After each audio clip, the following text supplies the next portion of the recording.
99.5 هنا في مدينة سقط. معي القمة سمايلو. مثل محمد أيها التاريخ فاشهد، الدنا تعرف فضله، ديننا ودين دولة. برنامج عربي يأتي المستمع الكريم من إذاعة غرقوة لا تنشر برامج على درجة الرأي 95.5 هنا في مدينة سقط في الساعة 2:03 ظهرا أسبوعيا. برنامج يتيح للمستمع الفرصة أن يشارك على الأرقام التالية 081 3344 7744 أو 07044 91 4084 ويكتب الرسالة الرقم التالي 081 65 49 هذا البرنامج كما عرفنا برنامج دراسي أكاديمي نشاطي، وكذلك أحيانا يكون برنامج للوعظ والعبرة. لهذا اليوم كما عرفنا أن الله سبحانه وتعالى جعل الموت آية للجميع، الذي يعتبر الذي له قلب سليم يفهم ما هي تلك الآية، وقد جعلها الله سبحانه وتعالى ابتلاء وامتحانا لنا، فقال هو الذي خلق الموت والحياة ليبلوكم أيكم أحسن عملا، فسماها أيضا مصيبة. فلذلك أن الله سبحانه وتعالى قال في كتابه العزيز فأصابتكم مصيبة الموت، فأن الموت مصيبة وامتحان واختبار من الله سبحانه وتعالى للأمة أو للناس أو للثقلين، فعلى الجميع أن يعتبر بما كان وما يكون وما سوف يكون. لأجل هذا فليعمل كل من أراد أن يكون حياته تكون حياته طيبة في هنا وهناك، أقصد يوم الآخرة. فلأجل هذا كما سمعنا أن الأسبوع الماضي يوم الاثنين أصبحنا بخبر بل بنبأ عظيم بوفاة أخينا أستاذنا شيخنا أمين عمر باغراوة، والذي كان معنا في نفس الساعة وفي نفس الإذاعة وفي نفس الوقت في سبت من الأيام التي مضت.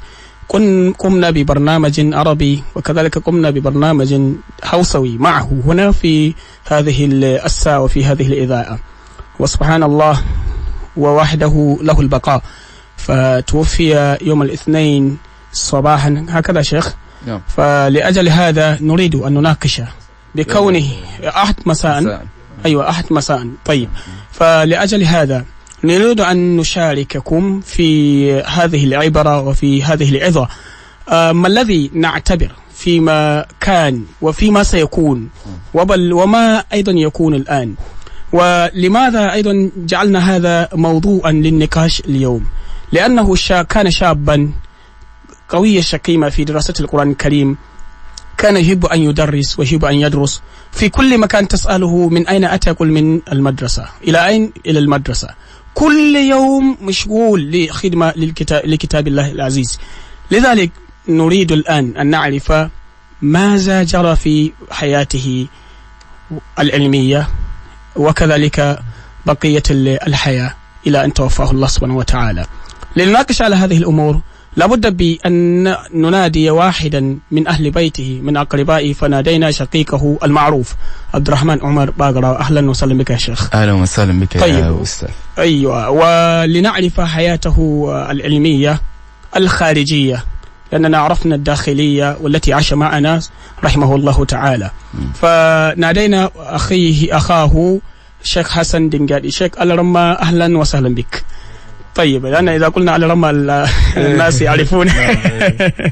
طيب، نعم شيخ عبد الرحمن، بدءا منك، كان أستاذ أمين معنا هنا، جلس في نفس المكان اللي جلست. نعم. الله أكبر. رحمه الله.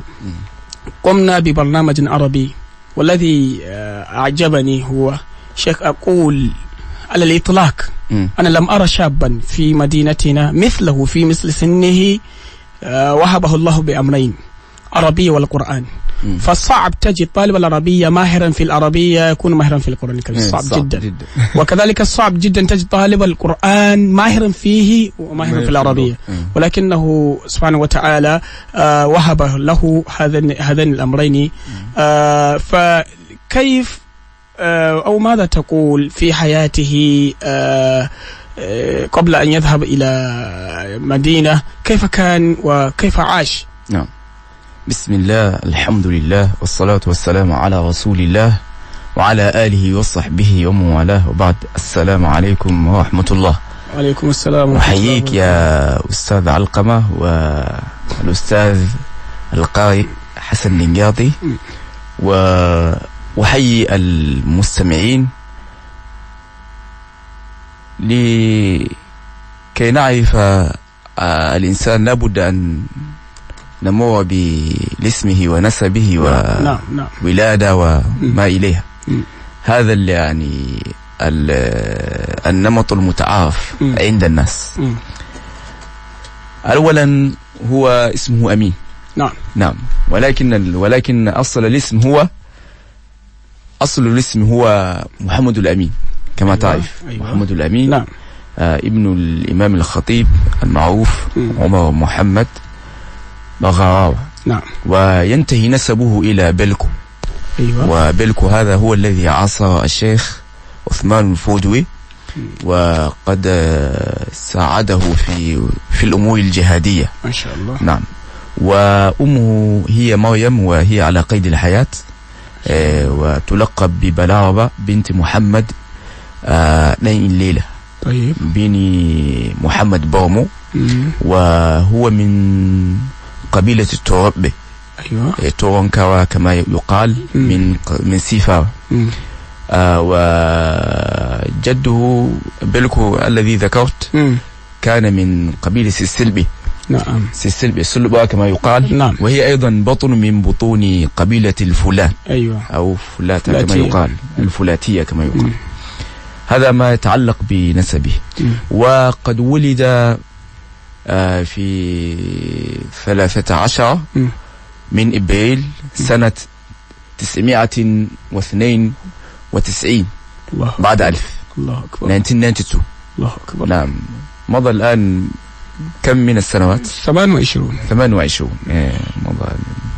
وقد درس يعني لأنه عاش في بيت علم. درس عند الوالد. درس عنده القرآن والفقه واللغة والتصريف والنحو وما إلى، وعلوم القرآن أيضا. نعم.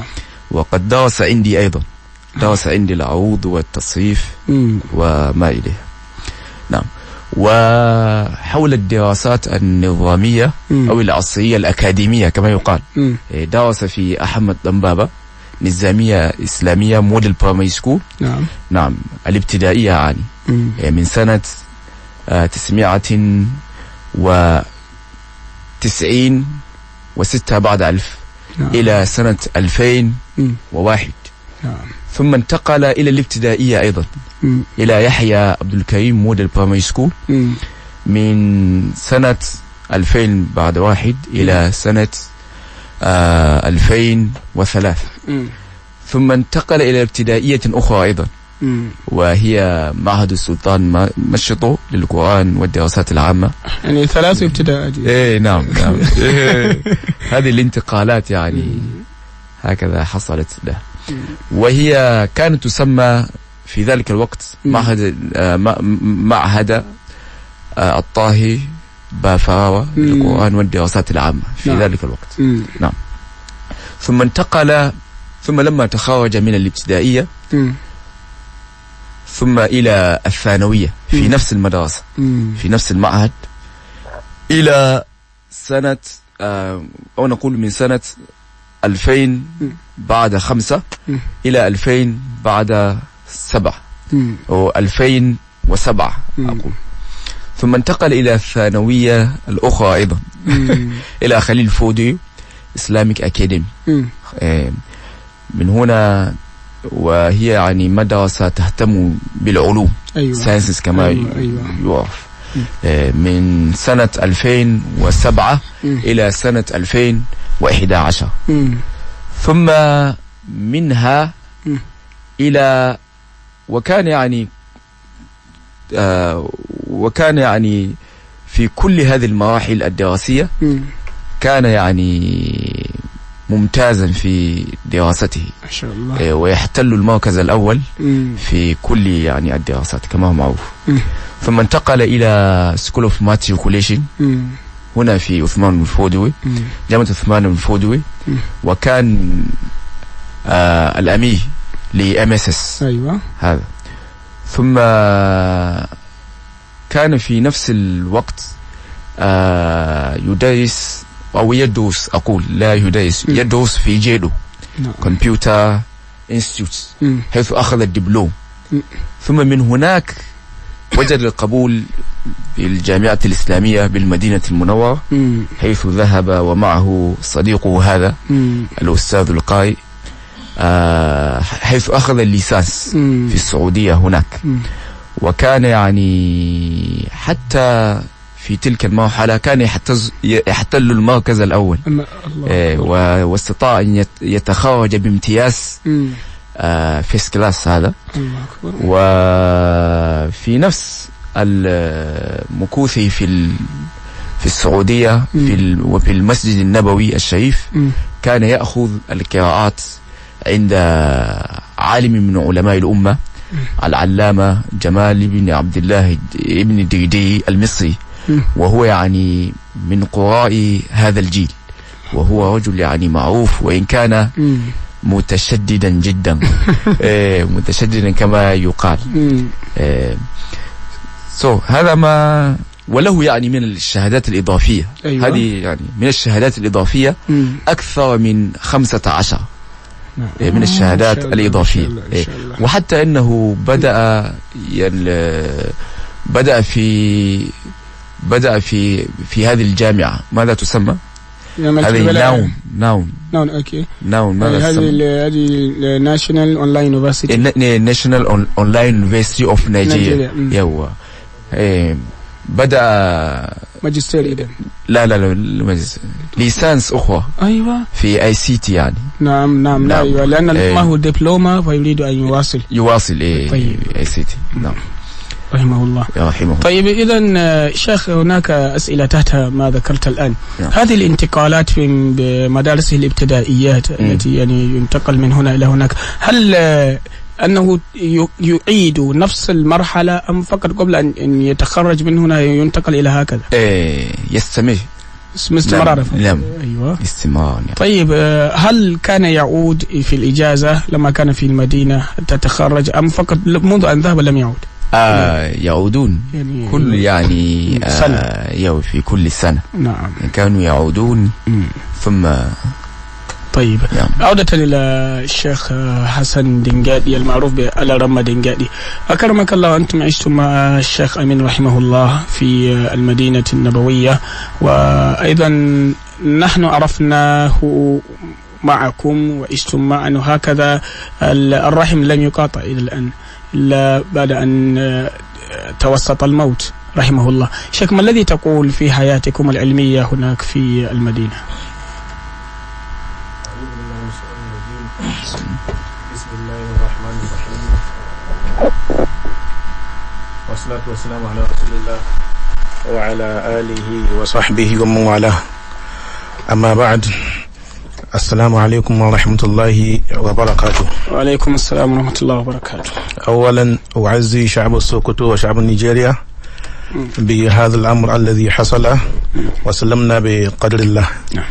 وبعد ذلك أشكركم على إعطائي هذه الفرصة لكي أتي هنا وأقول كلمات حول المرحوم الشيخ أمين عمر بغراوة رحمه الله تعالى. آمين. أنا عرفته أول مرة في 2006. نعم 2006. التقينا في مشاركة المسابقة. أيوة. مع الشيخ عبد الرحمن.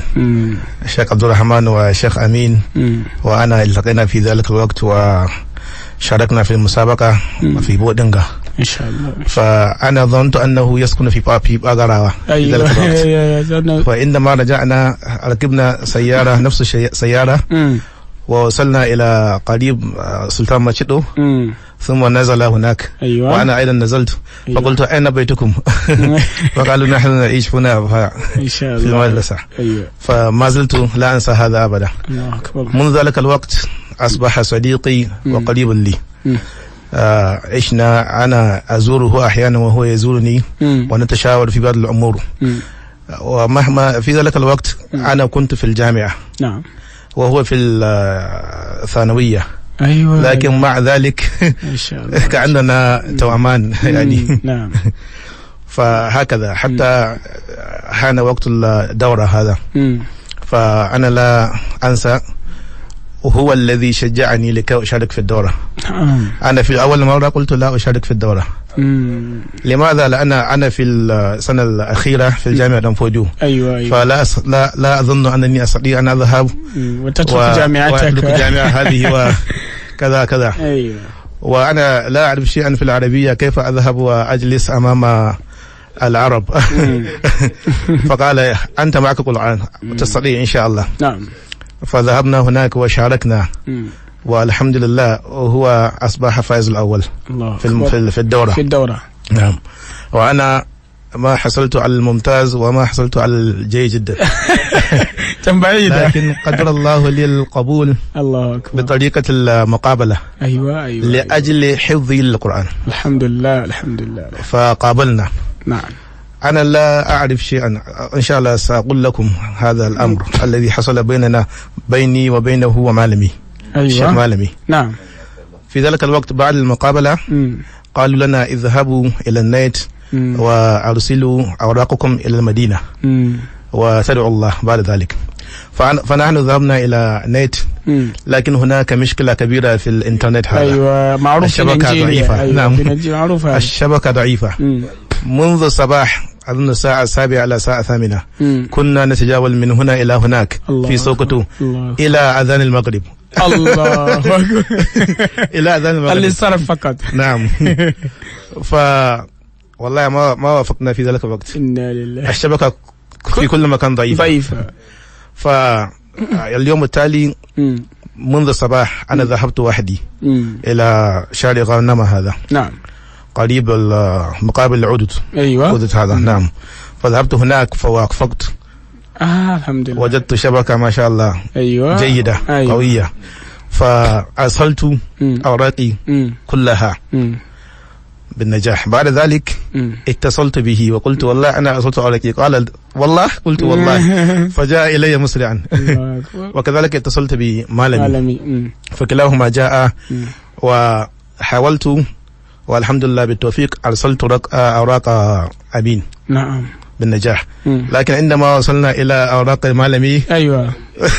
الشبكة ضعيفة جدا.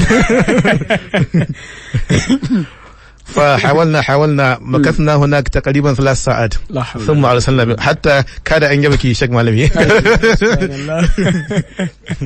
فبعد ذلك الحمد لله هم قبلوا في الدفعة الأولى. أيوة. إلى الجامعة الإسلامية. نعم. أنا عندما ذهبت وبحثت عن نتيجتي وبحثت عن نتيجتي أنا رأيت تحت الدراسة. أيوة. فقلت ممكن بعدين إن شاء الله سأقبل. نعم. فأنا انتظرت حتى بدأوا بالإجراءات. فقلت ممكن إن شاء الله، حتى بعد 10 أيام ما رأيت شيئا. فوالله الله شهيد على ما أقول، ما غضبت. قلت ممكن أنا في السنة الأخيرة هنا. أيوة. أن تنتهي تتخرج. ممكن يريد الله أن أتخرج أولا. أيوة. وممكن هذا يكون خيرا لي. أيوة. وهو في ذلك الوقت كما قال الشيخ كان في ماتريك هذا. وشيخ معلمي كان في السنة الثالثة في التنفيذ هذا، وأنا في السنة الأخيرة. الله أكبر. فقلت ممكن لأجل أنهما ما وصلوا إلى هذه المرحلة فلذلك وجدوا الله اصطفاهم وتركني، لكن والله ما غضبت. فقلت إن شاء الله خير. فالحمد لله بتوفيق الله بعد أن ذهبوا بشهرين وزيادة. أيوة. فظهر النتيجة للدفعة الثانية. وهذا أول مرة الجامعة أتت بالدفعة الثانية في تاريخها. يعني وهذه أيضا موافقتك أنت. صحيح. فأنا وحدي فقط قبلت في سوكوتو وكبي وزنفرة ونيجا. لا حول ولا قوة إلا بالله. أنا وحدي فقط. وفي الدفعة الثانية. وفي ذلك الوقت بقي لي 20 يوما لكي أتخرج من طنفوديو. سبحان الله. والحمد لله انتظرت وتخرجت من طنفوديو. ما شاء الله. ثم ذهبت هناك. الحمد لله الحمد لله. والله عندما وصلت في المدينة أول ما رأيت هو الشيخ مبارك. نعم. هو الشيخ مبارك هو الذي استقبلني أولا ثم الشيخ حسين. لكن مبارك وحسين يسكنان في الجامعة. أيوة. في سكن الجامعة.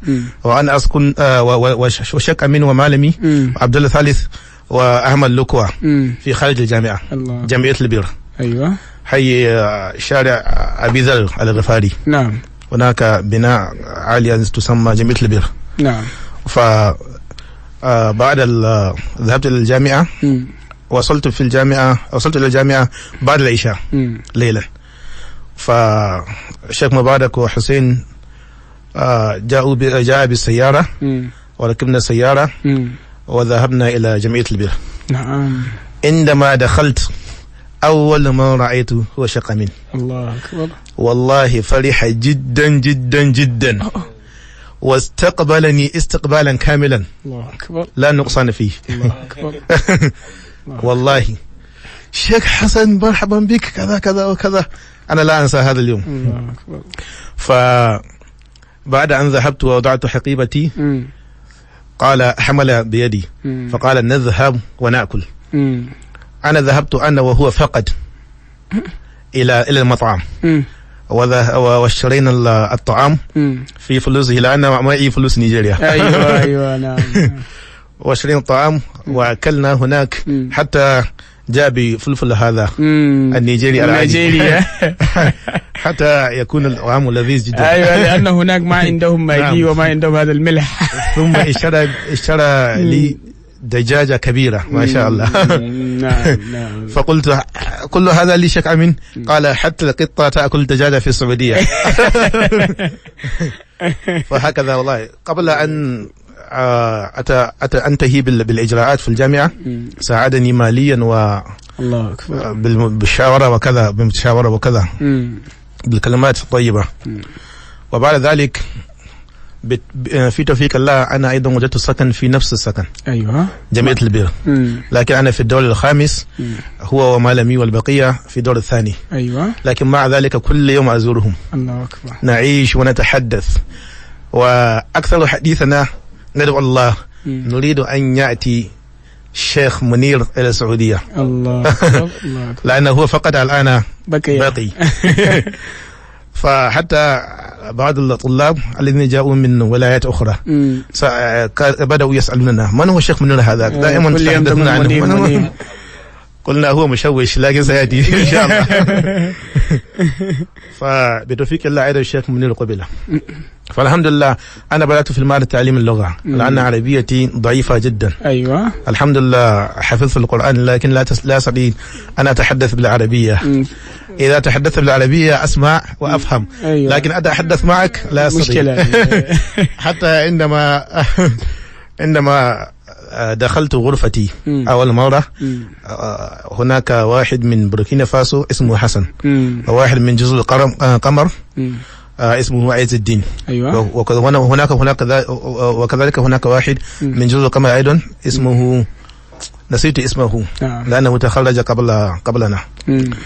فعندما دخلت استقبلوني ويريدون أن نتحدث كيف نيجيريا وكذا. أيوة. لكن أنا أصبحت صم بكم. وهو معروف كل من تخرج هكذا. والله في الإجراءات كل الإجراءات التي قضيت هناك الشيخ أمين هو الذي ساعدني والشيخ مالمي وخاصة هو حتى كلية التي أريد أن أذهب قال ابدأ بالمعهد أولا ثم بعد ذلك تفكر تذهب إلى الكلية. طيب شكرا جزاكم الله خير. للوقت شيخ لابد لإيجاز حيث المتصلين أيضا والمستمعين يريدون أن يشاركوا في الأمر. قبل ذلك الشيخ عبد الرحمن أنا وددت أن نسمع الناس ببرنامجنا الماضي الذي قدمنا هنا صوتا. أيوة نريد أن نسمع حتى يعني الرسمية هي الإنجليزية صح. وكذلك لغة المحلية غير العربية. نعم. إذ أن الطلاب العربية يحتاجون إلى المساعدة ومساندة ويريدون التعاون من العلماء كي يعني يسهل لهم المحادثة باللغة العربية. نعم. وكذلك أيضا الكتابة بالعربية وكذلك التواصل اليومي باللغة العربية. نعم. فأتينا بهذه الفكرة والتي هي جديدة في نظامنا النيجيري.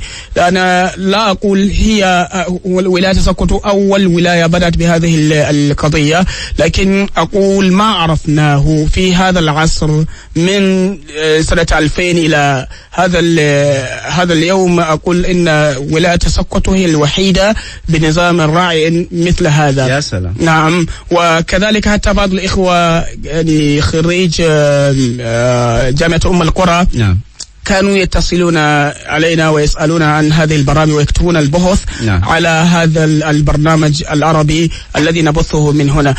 حتى هناك الأخ الذي لا أنسى اسمه كان يسمى كمال. نعم. أستاذ كمال كان يدرس بجامعة أم القرى، وأيضا هو يربوي من جنوب نيجيريا.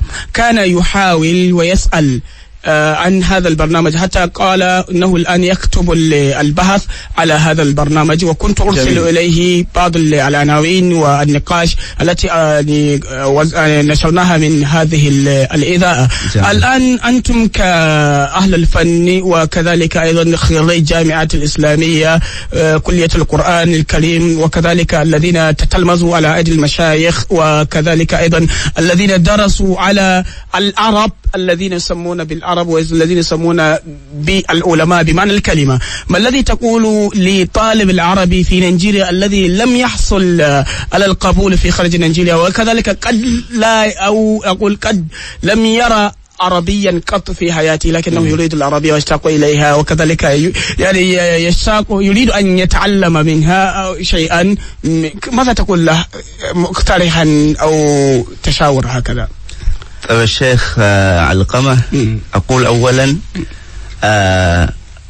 الحمد لله والصلاة والسلام على رسول الله وعلى آله وصحبه ومن والاه. وبعد أحييك وأحيي الإخوة نعم هناك يعني في الخارج. أما هذا السؤال فأقول أولا كل يعلم أن العربية أيوة لغة كل مسلم. نعم.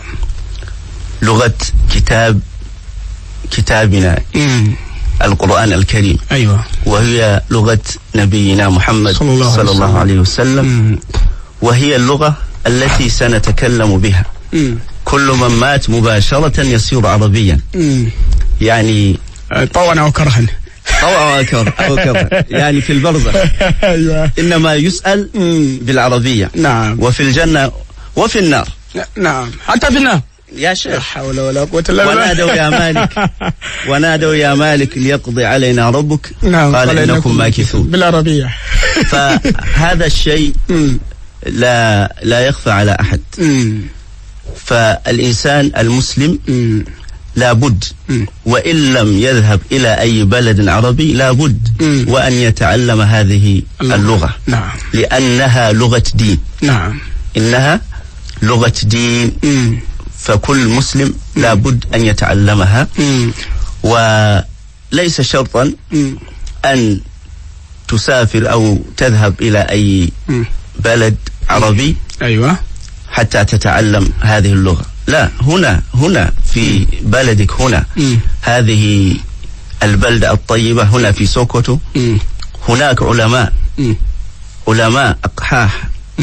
أنا أقول أقحاح وإن كانت هذه المفردة أيوة تطلق أو تستعمل إذا أريد يعني العرب. الأقحاح يقال العرب المهطة. صح. أيوة. فأقول هنا في سوكوتو عندنا علماء بمعنى الكلمة يعني. فالإنسان يتعلم العلم منهم. العلوم العربية والعلوم الشرعية. أيوة. بهذا الإنسان يستطيع أن يتكلم بها ويفهمها ويقرأها ويكتبها فليس شرطا. طيب الشيخ، قد سمعتم نموذجا عن برنامجنا في هذه الإذاعة وفي نفس المكان الذي جلست، في ذلك المكان جلست. شيخ، الآن بعد أن قال ما قال في ذلك اللقاء، من ما ذكر قال لغتنا لغة يتكلم بها كل أحد في البرزخ، وهو الآن في برزخ رحمه الله.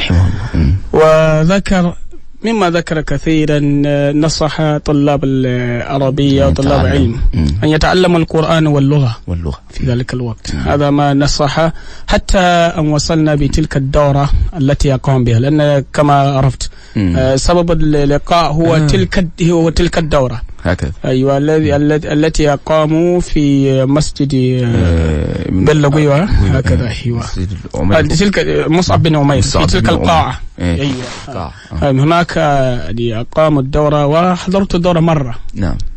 لأن ما عندي وقت، كنت أشتغل بالبرامج هنا، ففقط زرتهم هكذا وخرجت. والآن شيخ كان يتخصص بالقرآن بحمد الله رحمه الله. ومما سمعنا أن لديه الطلبة كثر تخرجوا أو قرأوا عليه وحصلوا على الإجازات القرآنية. فهل هو أيضا تحصل أو حصل على الإجازات القرآنية كثيرا أم كيف؟ نعم، له إجازات.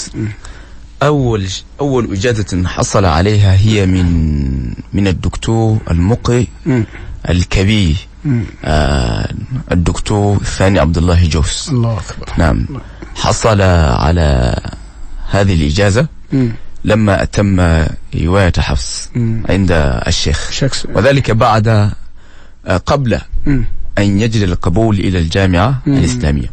ولما كان هناك في الجامعة الإسلامية وهو يعني يأخذ العلم في الجامعة، كان يأخذ العلم أيضا في الحرم المسجد النبوي الشريف. طيب. نعم. وهناك خلاصة. نعم، هناك يأخذ عند الشيخ العلامة الذي ذكرت. أيوة، الشيخ جمال ابن عبد الله ابن ديدي المصري، وهو حقا من علماء الأمة خاصة في القراءات. نعم. وقد أجازه بالقراءات السبع من طريق الشاطبية. ثم بعد ذلك والسند ينتهي من السند ينتهي إلى النبي صلى الله عليه وسلم، أو أقرأ لك سند. لا فقط هو الصحابي فقط.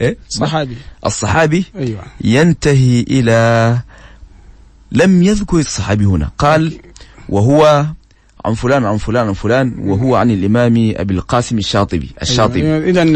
وهو عن أبي الحسن علي بن هذيل بالأندلس، وهو عن أبي داود سليمان بن نجاح، وهو عن الحافظ أبي عمرو الداني بأسانيده المذكورة في التيسير.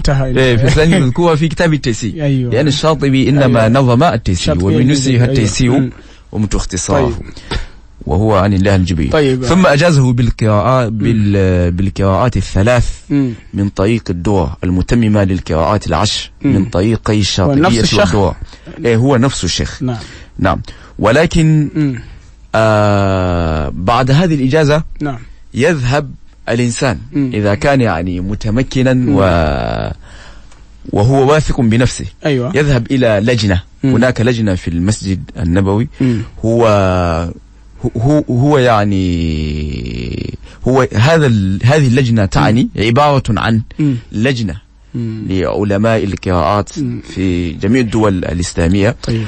يأتي الإنسان ويختبرونه ثم يعطونه إجازة أخرى. أيوة. وهذه هي الإجازة بالقراءات السبعة هنا. إن شاء الله. وهي هنا أيضا إجازتهم بالقراءات الثلاث المتممة للقراءات العشر رحمه الله تعالى. نعم. إذن لنأخذ العبر في حياته شيخ حسن، فما الذي تنصح الشباب مثلا طلاب علم أن يأخذوا وأن يعتبروا في حياته ومماته؟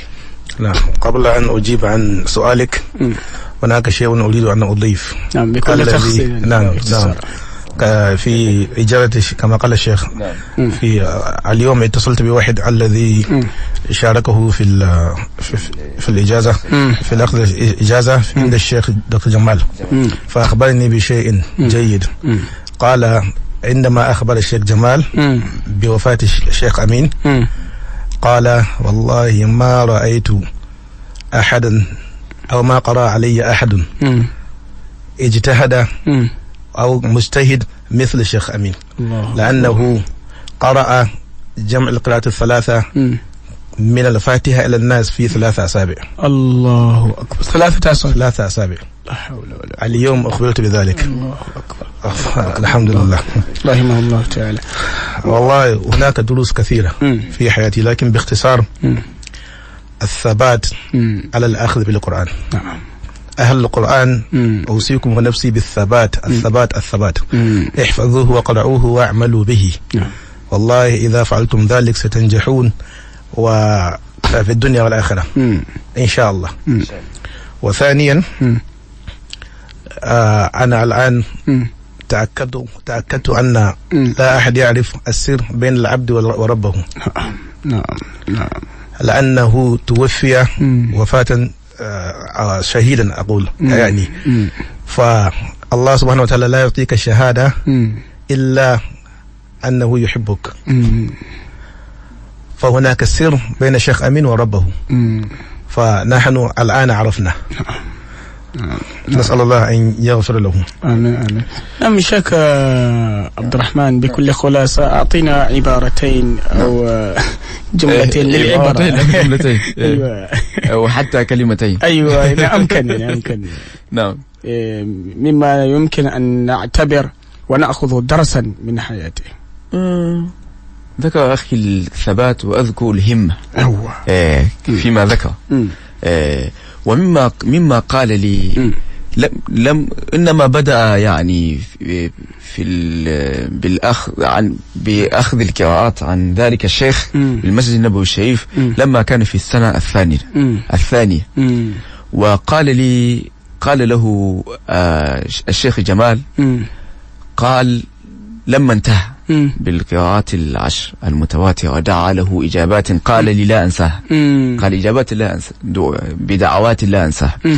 ومما قال له قال لم يدرس عندي، لم يتمم أحد القراءات 10 بالجمع والتحيات في أقل من 3 سنوات إلا أنت. الله أكبر. وفي 3 أسابيع في أقل في 3 أسابيع كما ذكر الشيخ. هذه جمع القراءات 3. أيوة 3 هو قال له 10 لأن ما بدأ عنده وهو في السنة الثانية. الله أكبر. قال له لما انتهى من القراءات 10 المتواترة قال له لم يتم القراءات، لم يكمل أحد القراءات 10 في أقل من 3 سنوات إلا أنت. الله أكبر. الله أكبر. نعم. رحمه الله تعالى. هذا يدل على الهمة. طيب الإنسان. طيب أيها الشباب والإخوة والمستمعون، الآن نصبركم حيث أخذنا شيئا ما من وقتكم للمواصلة، ويمكن أن تشاركوا مباشرة على الأرقام التالية 081334477 44 أو 07044 السلام عليكم ورحمة الله وبركاته. وعليكم السلام ورحمة الله. حياكم الله. حياكم الله شيخ. أهلا وسهلا. أهلا وسهلا بك. طيب كيف الأخبار؟ الحمد لله. من معنا؟ حجر. نعم. طيب شيخ حجر اسمي حجر. أيوة الشيخ خضر، أهلا وسهلا بكم. طيب شيخ. أولا أحيي أستاذي عبد الرحمن قادراوي. طيب يحييك، الله يحييك أيضا. وأيضا ثم الكما. نعم وشكرا جزيلا. تقبل تحيتنا إليكم شيخ خضر. أسأل الله أن يغفر لأخي وأستاذنا الذي قد مات من قبل. آمين. أليس هو رجل متواضع؟ نعم. وهذا الموت إنها تتنصب بأهل مدينة سقط عموما. لأن هذا الرجل قد يعين العلماء الذين يفسرون القرآن بمعرفة روايات القرآن ومعاني. لذلك هذا الموت لا تتعلق بإخوته فقط، وما تتعلق بأهل مدينة صفة عموما. هكذا. وأيضا أنا ما عرفت هذا الرجل إلا مرة واحد لما قدم أستاذنا الشيخ عبد الرحمن دورة مع دكتور.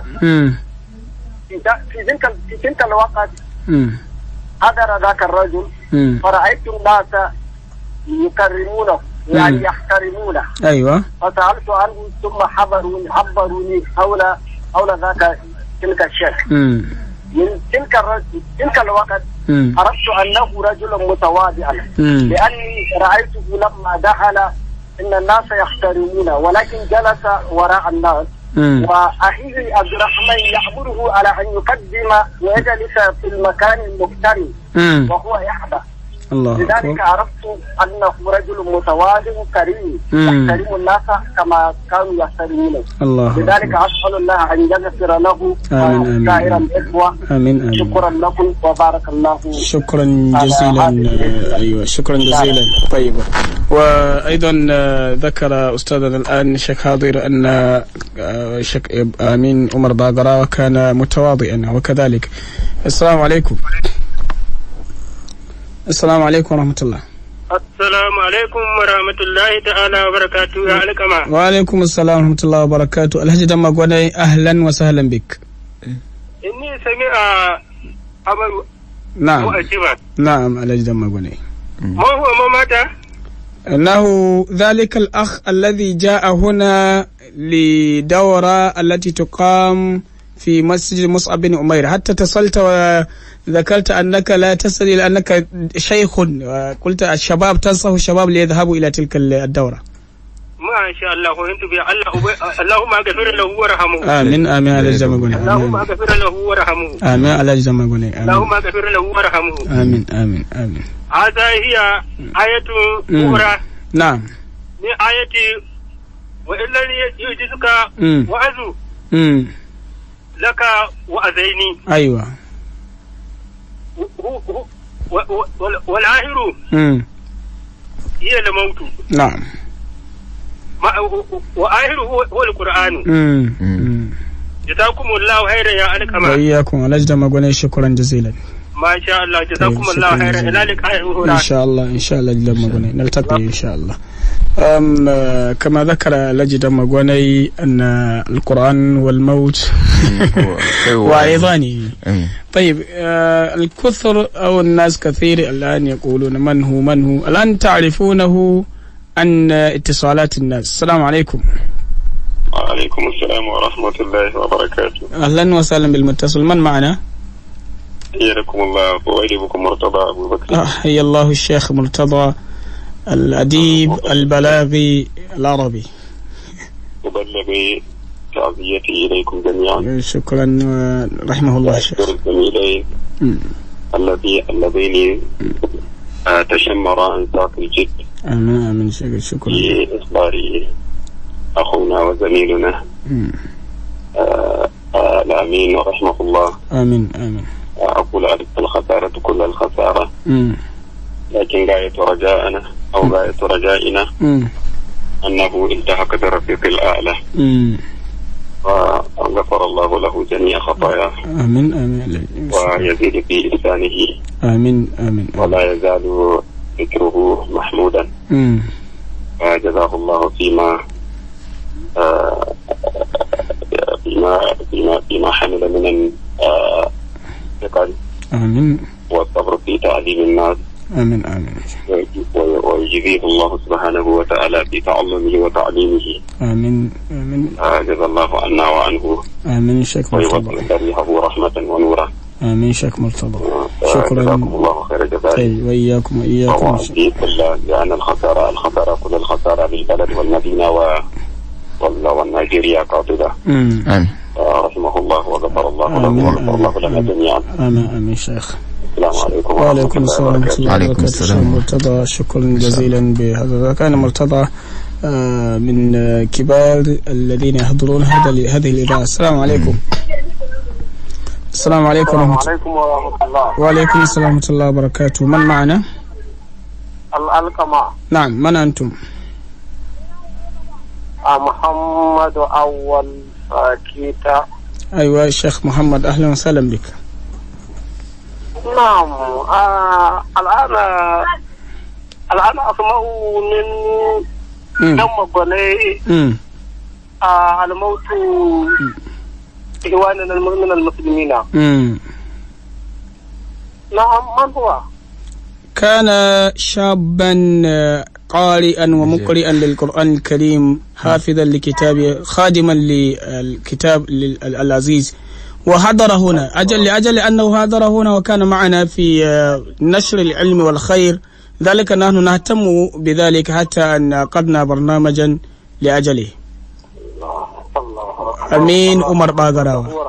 آمين آمين. وعفو عنه وكرم منزله. آمين آمين آمين آمين. الله. طيب، آمين، شكرا جزيلا بهذا. إن شاء الله. طيب. إن شاء الله. ليس معنا في بداية. أيوة، لذلك لم يسمع الناس. السلام عليكم. عليكم السلام يا شيخ. نعم الشيخ، من الشيخ؟ أنا أنتم؟ طاهر عثمان، معروف بذاكر الدرساوي. أهلا وسهلا بطاهر. شك طاهر، ما الذي تطهرنا به اليوم؟ طيب، شكرا جزيلا هذه التحية، وتقبل تحيتنا إليك. طيب الشيخ عبد الرحمن. نعم. معروف أهل بيتكم أهل يعني التأليف والقراءة والعلم منذ الأجداد الذين ذكرت من قبل، فهل لشك أمين باغراوة يعني مؤلفات هكذا؟ نعم، له مصنفات وله فيما أعرف 3. لما كان في الجامعة الإسلامية بالمدينة المنورة، أيوة، كان هناك كتاب للوالد يسمى الإسلام وعمليات العنف. تلك العمليات الإجرامية التي يقوم بها مثل بوكو حرام وما إليها. طيب. الكتاب يناقش حول هذا. ومثل هذا الكتاب لو كان باللغة الإنجليزية لا سيما في وطننا كان يعني أنفع. فكنت أعرف أنه يترجمه إلى اللغة الإنجليزية، الله، لأنه قوي في الإنجليزية، لعله أقوى في الإنجليزية منه إلى العربية. ما عرفنا. نعم، هذا معروف. نعم، معروف، هو أقوى في الإنجليزية. أنا هذا ما أقوله. لذلك حتى لما عاد من الجامعة ووجد الوظيفة في إحدى الثانويات هنا، وحتى توفي، كان يدرسهم اللغة الإنجليزية والحساب. الله. كان ما لديه من الإجازات. نعم، جاء يعني بالشهادة الإسلامية، ولكن لما جاءوا حضروا إلى أسمبلي هذا الطابوه هذا أسمبلي، وكان اليوم يوم الإنجليزية، فقالوا له هل تستطيع أن تتحدث وتنصح الطلبة؟ قال لا بأس. فلما بدأ يتكلم كانوا يعني يتعجبون، قالوا لابد أنك يعني إنما قرأت الإنجليزية. قال لا. نعم. فقالوا نحن لدينا مشكلة بمعلم الإنجليزية، لو لم يكن عندك مانع ربما تأخذ المادة. قال لا بأس. فأضافوا إليه إنجليزية الحساب وقال لا بأس. هو يدرس إلى أن مات يدرس الإنجليزية والحساب. والحساب. بدأ يعني منذ ذلك الفترة يترجم ذلك الكتاب إلى الإنجليزية وإلى أن عاد. وكان يقول الترجمة صعبة جدا جدا. أيوة، وهو شيء معروف.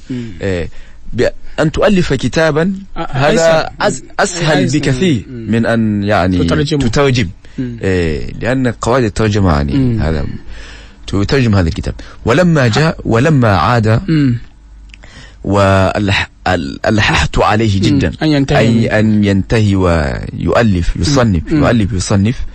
بدأ أيضا في كتاب هل انتهى من ترجمة ذلك الكتاب؟ والله أنا أبحث عن الكتاب، ولكن أعرف أن الكتاب في مراحله الأخيرة. أعرف أن الكتاب في مراحله الأخيرة، وإن لم ينتهي منه لم يكن إلا النذر اليسير، لم يبقى إلا النذر اليسير، إلا القليل. ولما عاد كنت ألح عليه أن يصنف، وكان يذكر هذا حتى في دروسه. يقول أخي عبد الرحمن هو الذي يلح علي بأن أكتب.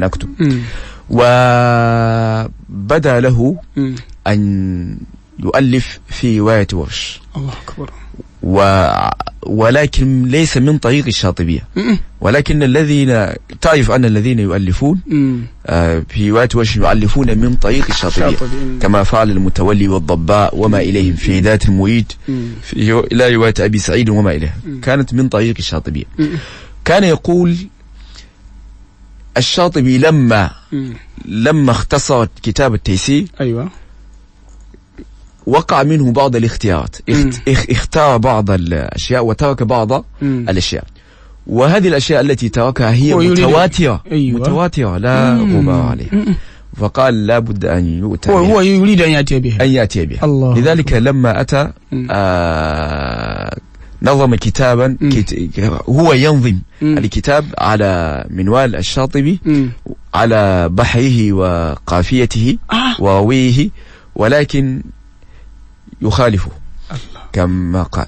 وهذه هي بعض هل انتهى من الكتاب؟ الكتاب في مراحله الأخيرة انتهى من الأصول، مما يتعلق بهاء الكناية والهمزة بين الكلمتين والياءات الزوائد انتهى وأتى إلى الفوش. آتنا بيتا واحدا من الكتاب. وأتى إلى الفوش بيتا واحدا. مما قال في المقدمة: لك الحمد يا ربي تعاليت في العلا، تباركت رحمانا رحيما وموئلا. الله أكبر. لك الحمد في الوقت. لك الحمد في الأولى والأخرى، وكيف لا خلقت فأنعمت وأرسلت موسلا. طيب.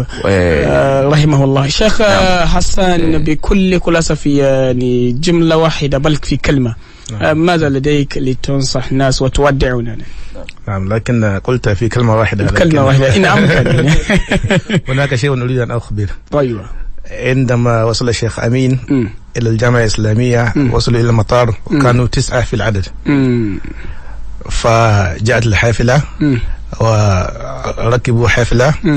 عندما جلسوا قرأ قوله تعالى: وكان في المدينة 9 رهط يفسدون في الأرض. ثم قال: لكن هؤلاء يصلحون في الأرض. رحمه الله تعالى. الحمد لله. أيوة، كلمتي الأخيرة: أسأل الله أن يغفر لأخينا. آمين. ويرحمه. آمين. ويجعل مثواه الجنة. آمين. إن شاء الله. بكل خلاصة كلمة. هناك يعني لقاء في مسجده المعروف. نعم. مسجد الإمام البخاري. أيوة. متى؟ كان يلقي درسا في كل أسبوع. أيوة. في يوم الأحد. نعم. وقلت في هذا الأسبوع سآتي هناك بدل درسي. أيوة. ألقي يعني على الناس سيرته. الله أكبر. إن شاء الله. من تاريخ. وأيضا تتفكروا في تلك الدروس والمحاضرات لا توقف. لا، إن شاء الله تستمر إن شاء الله. أيها المستمعون، هذه نهاية هذا اللقاء، وإن شاء الله الأسبوع القادم نلتقي معكم في هذه الساعة وفي نفس الإذاعة، إذاعة غرق، ولن تنشر برامج على تردد إلى 95.5 في مدينة سقطو. رحم الله الأخ الأمين عمر أمين باغرا، الأمين عمر باغرا. طيب، وحفظ الله الشيخ عبد الرحمن عمر باغرا. لأن في البداية كتبت عبد الرحمن باغراوة في فيسبوك هكذا. ثم اتصل بي أخ وأخبرني، قلت نعم إن شاء الله. وشكرا بشيخ حسن دنجادي المعروف وصاحبه. ونقدم الشكر الجزيل بمريم محمد التي قامت بالهندسة الصوتية منذ بداية البرنامج إلى الآن. وشكرا لكم أنتم الذين شاركوا ثم الذين حاولوا لم يجدوا. وإلى اللقاء إن شاء الله. أمة أحمد كل تاريخك سؤدد، هلت الذكرى فغنوا من لهم مثل محمد، من لهم مثل محمد. أيها التاريخ فاشهد الدنا Tuma da lama sauraron mu shirin sa Larabci kenan kasance da shi daga nan gidan rediyon Garkuwa FM akan megahertz 95.5 bisa zangon FM. Idan haka ne sai in ce ku biyo mu wani sati domin sake kasancewa da wannan shirin a daidai wannan lokaci. Agogo yana nuna mana karfe 3 saura mintuna 3 da misalin karfe 3 daidai. Za mu garzaya da ku sashe mu na labarai da al'amuran yau da kullum domin kawo muku labaran duniya takaitattu a cikin harshen Turanci da kuma harshen Hausa. Kafin cikin lokacin ku ci gaba da kasancewa da wannan waƙen. طلع البدر علينا من زنيات الوداع وجب الشكر علينا ما دعا لله ذا طلع البدر علينا من زنيات الوداع وجب الشكر علينا ما دعا لله طلع البدر علينا من ثنيات الوداع وجب الشكر علينا ما دعا لله ذا طلع البدر علينا من ثنيات الوداع وجب الشكر علينا ودعا لله داع يا حبيبي يا محمد يا عروس الخافضين